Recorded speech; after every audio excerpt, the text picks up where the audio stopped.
It's hard to talk about the world of professional wrestling without invoking the name Hulk Hogan.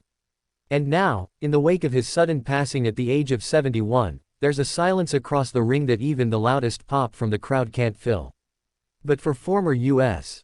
President Donald Trump, the silence isn't just about losing a wrestling icon, it's about saying goodbye to a dear friend whose impact extended far beyond the squared circle. Donald Trump, who had shared the stage and the spotlight with Hulk Hogan for decades, spoke out during a special interview with Going Ringside. What followed was not a prepared statement, not a political soundbite, but the honest reflections of a man who had known Terry Bollea not just as Hulkamania, but as a brother, a fighter, and an icon that shaped generations. He made the best speech at the convention, and he was very proud, Trump said, referencing Hogan's surprise appearance at the Republican National Convention just a few years before his passing. He got up there and you know what? The room changed. It shifted. It felt like a pay-per-view event. It felt like WrestleMania. That was Terry. Trump paused, reflecting deeply. You know, I've stood across from great men, and I've stood across from powerful figures. I've debated presidents and dined with kings. But Hulk, Terry, when he entered a room, he didn't need a title. He was the title. He brought his own gravity. Their relationship wasn't born of politics or profit. It was forged in the golden era of sports entertainment, in a time when Hulkamania was running wild across America and Trump was building towers across skylines. The two men, both larger than life in their own ways, found in each other a kind of mirrored energy, bold, brash, unrelenting. I remember WrestleMania IV, Trump said with a soft smile. I hosted that event at Trump Plaza. That was history. Hogan wasn't even in the finals that year, but still, everyone came to see him. He didn't need a match to steal the show. He was the show. And through the decades, their paths continued to intertwine. Whether it was televised skits or campaign rallies, charity events or late-night phone calls, the bond remained. He was the kind of guy who'd call you out of the blue just to check in, Trump shared. He'd say something like, "Hey brother, just wanted to see how you're hanging in there. The world's a tough ring, but we keep fighting." That was Hogan. Always in your corner. What hit Trump hardest was Hogan's late-life pivot, not away from wrestling, but toward the political ring. It surprised many when Hogan began making speeches at political events, lending his voice to conservative causes. But to Trump, it made perfect sense. He always had that fire. He had something to say.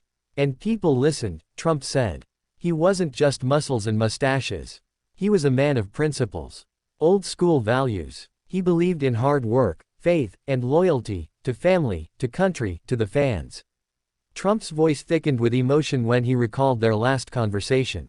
"We talked just a couple weeks ago," he said. "We joked about putting on the bandanas again and taking on the world one more time." He said he still had one last leg drop in him. I told him, "Terry, you'll always be champ to me." And he laughed. God, that laugh. In Hogan's passing, Trump sees more than just the end of an era, he sees a vacuum that may never be filled. There will never be another Hulk Hogan, he said solemnly. Never another voice like his. Never another heartbeat like his in this business. He lifted millions. He inspired warriors. He stood for the American dream. And I mean that, not just the phrase. He was the dream. Trump also acknowledged the irony that a man known for his bombast and in-ring bravado would, in private, be so deeply spiritual and humble. Terry believed in God, Trump said. He wasn't shy about it. He prayed for people, even those who turned on him. He forgave like no one I've ever known.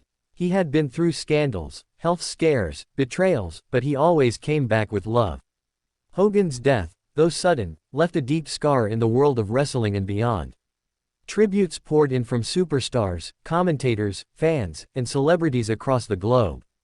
But Trump's words carried a weight, the kind that comes from a place of personal grief and enduring respect. "Let me tell you something about legacy," Trump said, straightening his tie. "It's not just about what you did in your prime. It's about what you leave behind." Hulk Hogan left behind a generation of believers. Of fighters. Of kids who flexed in their mirrors and said their prayers at night. That doesn't die. He concluded with a tearful nod to their decades-long friendship. "He always called me, brother. Every time. No matter the situation. And now I say it back, rest easy, brother. We'll carry the flag from here." And just like that, Hulk Hogan, the legend, the friend, the champion, was given the kind of tribute only a fellow icon could deliver. Not in the form of grandiose words or empty platitudes, but in real, vulnerable reflection. One Titan mourning another. One American symbol bidding farewell to another red, white, and true original. Rest in peace, Hulk Hogan. Forever our champion.